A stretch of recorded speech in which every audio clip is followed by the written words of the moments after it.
Alrighty, everybody. This is a little bit something different I haven't done in a while. I'm doing a gaming video. And as you can see, I'm playing Need for Speed Shift. So why am I doing this? Well, Project Cars 3 is coming out soon. And I just kind of wanted to take a little bit of a look back, game by game, through SlightlyMad Studios' racing releases. And just kind of give you guys a bit of an idea of why I don't think Project Cars 3 is going to be as bad as people make it out to be. So, we're going to start from Need for Speed Shift, which, I'm playing my PC copy of it right now, but I have, of course, the PlayStation 3 copy as well. And Need for Speed Shift, I mean, I guess I should sort of explain the connection between the two. SlightlyMad Studios came up to EA, and they sort of had this thing of we're going to do sort of a more simulation-focused Need for Speed game, and, SlightlyMad Studios produced the Shift series, and there's two games in that, of course, the Need for Speed Shift, and Shift 2 Unleash, which actually almost kind of does away with the Need for Speed. Like, Need for Speed on the cover is only like at the very bottom or in the little N logo. And it almost seems like after the first game, they really tried to distance themselves a bit from being called Need for Speed. And then eventually, they were working on a third Shift game, but I guess the relationship between SlightlyMad Studios and EA ended, so they couldn't call it a Need for Speed game, and I guess they changed the name of it to Project Cars. It was originally going to be Shift 3, but Project Cars added a little bit more of a sim focus, I would say. They really tried to make it more of a focused sim racer with all of the elements that make a sim racer, like tire wear, fuel management, pit stops. And then you have Project Cars 2, which I don't have a physical copy of PC1, but I do have Project Cars 2 for the PS4, as well as I have it on the PC, so I have two different platforms I could use it from. So, yeah, Project Cars 2 just upped the ante on everything, improved on a lot of it. Now we've got Project Cars 3 coming out, and the fan base is kind of up in arms because they're removing things like tire wear, fuel consumption, and of course pit stops. So a lot of fans are really up in arms on that, but it's more like they kind of want to go back to what they were doing with the Shift series, where it's still very simulation-esque, but it isn't so blatantly, everything is down to realism. They just wanted to make a good game. They wanted to get people who maybe otherwise would be saving for Gran Turismo 7 or Forza Motorsport 8 to come to them and, buy their game instead. Whereas, the first two Project Cars games, especially the second one, were maybe just a little too hardcore for some people. I mean, I'm a pretty casual gamer myself. I'm not somebody who feels the need to play these kinds of games competitively.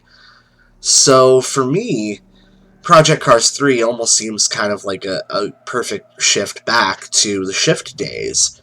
So I'm just going to kind of go through these games as best as I can and just kind of do a little bit of a video, just, hey, here's how Project Cars 3 is kind of going back to its roots, and here's why I think that this series is actually pretty good. So, I'm just going to do a quick race. This isn't going to be a very long video. I'm going to do 3 laps.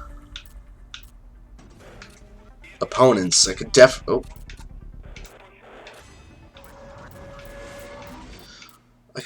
do. Let's make it 15. Now, I don't want to do Silverstone.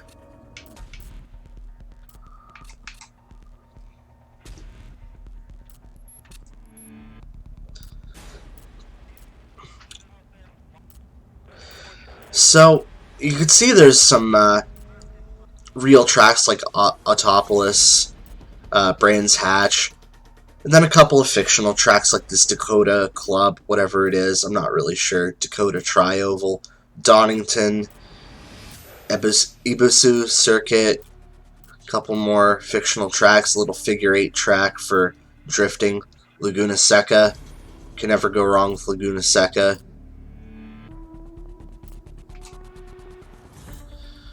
London, the Nordschleife, you gotta have the Nordschleife. Road America. Okay, we're back to that. I think I settled on I want to do Laguna Seca. Alright. So let's pick a car.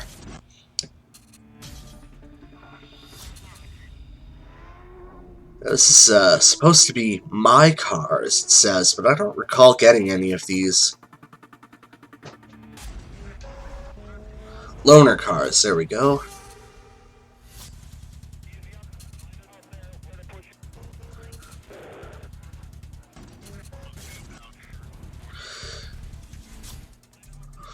Okay, stock cars. Let's see what we got here. Some Audis. Chevy Cobalt, Corvette. Ooh, RS Cosworth. That's always a good choice to have. A Focus ST.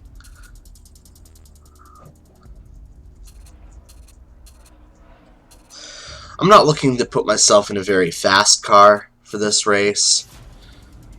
I am just kind of going through to show essentially what's available.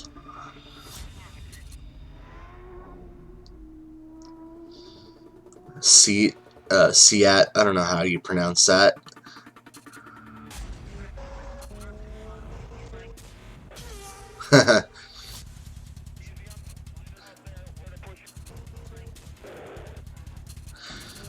I think I'm going to go with that Honda S2000. Yeah, let's do the S2000.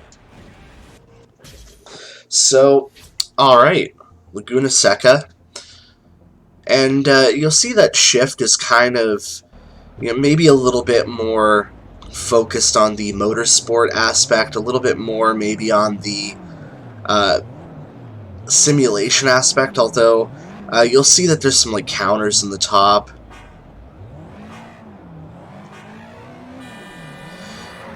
Now, I consider it vital in this game to use the cockpit view as opposed to the outside view, because for whatever reason I find this game has like one of the shakiest cameras in all of racing.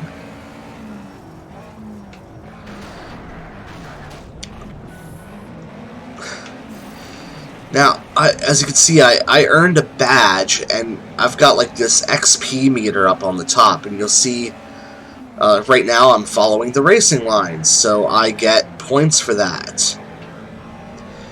But now I'm blocking an opponent, and I have a big red one. That's not bad, but this game has a sort of a dual reward thing, where you're rewarded for both clean, precise driving, as much as you're rewarded for, dirty, aggressive driving, and that is reflected in your score after the race. You're scored on either being an aggression or a precision driver, and, neither really have any, like, negative bearing on your career. It's really just about, like, showcasing what kind of driver you intend to be in the game. despite my first corner blunder you just saw, in this game I do tend to err more towards the precision side of things. Now, I'm playing this game with a gamepad, and normally I'd be playing this type of racing game with a wheel. I have a Thrustmaster T150, not the greatest wheel in the world, but whew, that was close. But for some reason I've never been able to get the wheels working with the shift games. For some reason the wheels don't center. You're always turning left or right, and maybe it's a Thrustmaster thing. Ooh. It's hard to talk and race at the same time, guys. But I've never really had the best of luck getting the shift games to work with the wheel. Maybe it's something I'm doing wrong. Maybe it's that the PS3 version doesn't recognize my wheel, since my wheel is supposed to be made for PS4 rather than PS3. Perhaps if I tried a different wheel, it would recognize it and give me options for it. I haven't actually tried my wheel on this PC version of the game yet.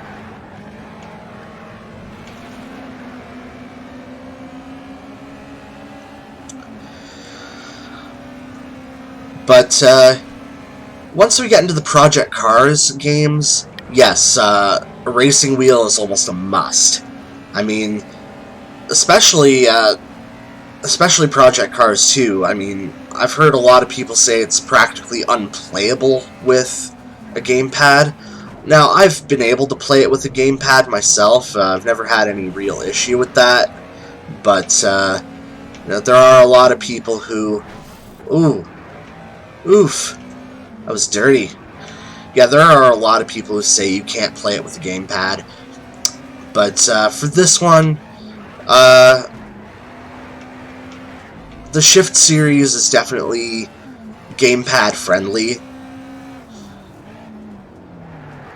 I would love to try it with a wheel. Maybe next time I hook up my wheel to my PC, I'll have to give that a go. So, you know, the graphics are not terrible. This is definitely showing its age, you know, with the anti-aliasing not really being that strong. You know, some of the effects are kind of a little blurry. Wow, I think that guy just let me by. Normally they, like, try to get in front of you and, like, block you from passing.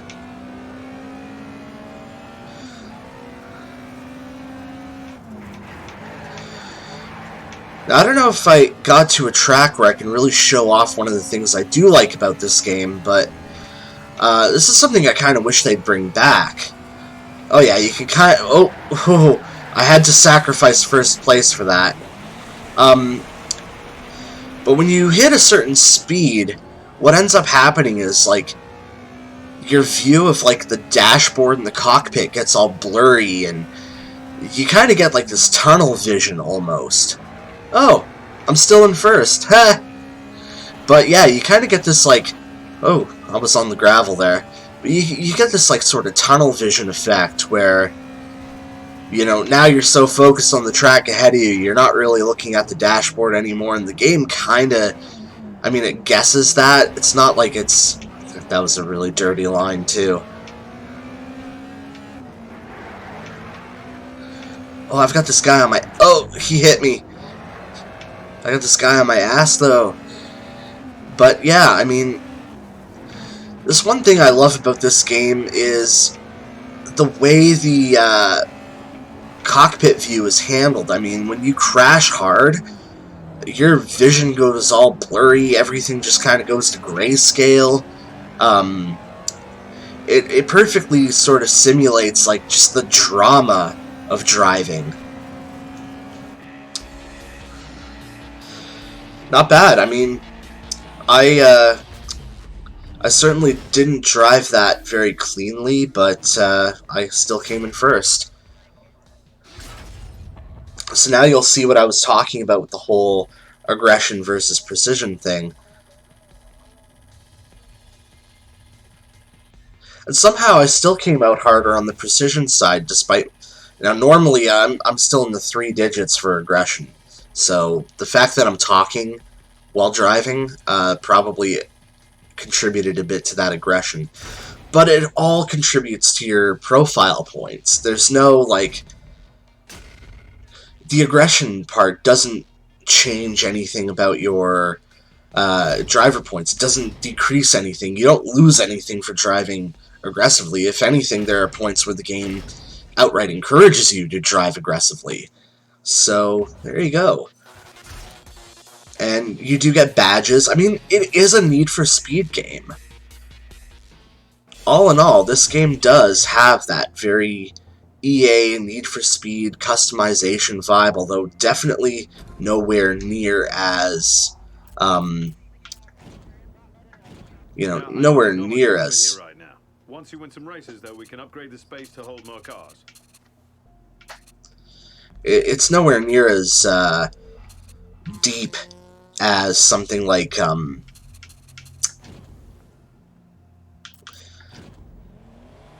nowhere near as deep as something like Underground, but you get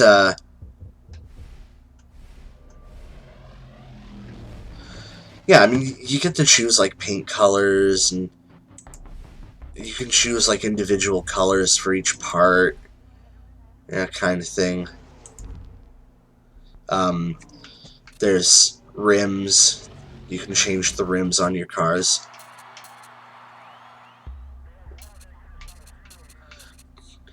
I don't really see any previews here, but... Oh yeah, okay, so there's different brands. There's your BBS wheels, American Racing. Vinyls. There's a couple of custom livery, or a couple of pre-made liveries. The factory livery, which is just red, and then you can make your own livery with, I guess, whatever graphics they give you. So, I mean, yeah, there's customization as well. You also get performance upgrades. You can... There's a little bit of tuning in here as well. Like, I mean, you can get pretty deep for a Need for Speed game, like dealing with like tire pressures, where your steering lock is, adjust like your sway bars, differentials, gear ratios, aerodynamics. I mean, it's nowhere near to the level of something like Project Cars 2 or Assetto Corsa or something, but for a Need for Speed game, this is surprisingly deep for just how heavy you can customize it, just how much you can like go in and tweak settings and get your car dialed in perfectly. So yeah, you got to see a race. You can see that this is sort of the menu. I'm not too deep into the career mode on this copy of the game yet. I had been playing it on the PS3, but there was a sale for Need for Speed games on PC recently, and this one was under $10. So I thought, you know what, I like this game enough that I'll buy it on the PC, see if I can hook up my wheel to it and get that working with it. But yeah, anyway, that's been Need for Speed Shift. As you can see, I mean, it's still a Need for Speed game, but the focus on the more sim aspects of it is something that really sort of catches you by surprise if you're used to Need for Speed being sort of more of a tuner culture, Need for Speed Underground type series. You may want to look into this game if you've written off the Need for Speed series because of that. And I also think that there's a lot to be said for the fact that the game has, some pretty deep realism compared to other Need for Speed games. And you can easily see from the handling physics, the point system, the track layouts, how SlightlyMad Studios could go from, Need for Speed Shift up to Project Cars 2. You know, from a really good simcade racer up to one of the more hardcore simulation racers that have come out in our day. So anyway, thank you for watching. I hope to be doing a video on Shift 2 Unleashed soon. That one will be a little bit more difficult because I haven't figured out how to record off my PS3 yet. Maybe I might have to purchase the game on Steam, but, you know, we'll see. Anyway, take care.